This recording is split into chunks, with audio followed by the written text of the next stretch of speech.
Hello ప్రజలారా, ఎలా ఉన్నారు అందరూ? అందరూ బాగుండాలని కోరుకుంటున్నాను. నా కాళ్ళ మీద నేను నిలబడాలని చదువుకుంటూ కుకింగ్ మీద ఉన్న ప్యాషన్తో ఈ యూట్యూబ్ ఛానల్ స్టార్ట్ చేశాను.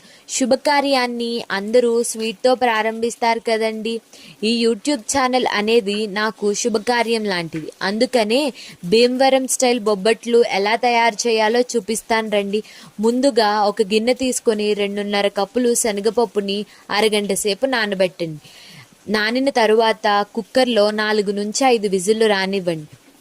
ఒక గిన్నె తీసుకొని 2 కప్పులు మైదా, 1/2 టీ స్పూన్ ఉప్పేసి తగినన్ని నీళ్లు పోసుకుంటూ చపాతీ ముద్దలా కలుపుకోండి. పిండి నానేలోపు ఒక గిన్నె పెట్టుకొని తీపికి సరిపడా బెల్లాన్ని వేసి అది కరిగించండి. బెల్లము కరిగిన తర్వాత ఉడికిన పప్పులోకి బెల్లం పాకాన్ని వెయ్యండి. పాకం పప్పులో కలిసే వరకు కలపండి. వీడియోలో చూస్తున్నట్టు దగ్గరికి ఒక ముద్దలా అయ్యే వరకు చూసుకోండి.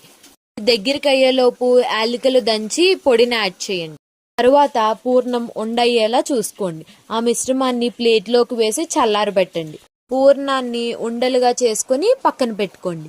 అలానే నానిన పిండిని కూడా ఉండల్లా చేసుకొని పక్కన పెట్టుకోండి. పూర్ణం ఉండ అనేది పెద్దగా ఉండాలి, మైదా పిండి ఉండ అనేది చిన్నగా ఉండాలి.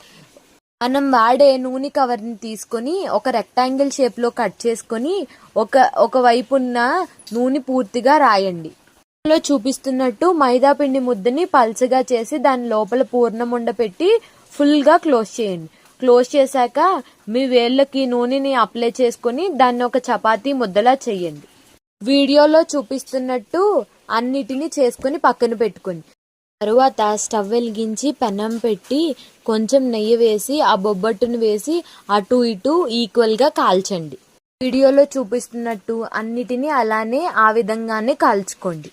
కాల్చిన బొబ్బట్లన్నిటిని ఒక ప్లేట్లో సర్వ్ చేసుకుని నెయ్యి వేసుకుని తింటే ఉంటది చూడండి. ఇదండి భీమవరం వాళ్ళంటే.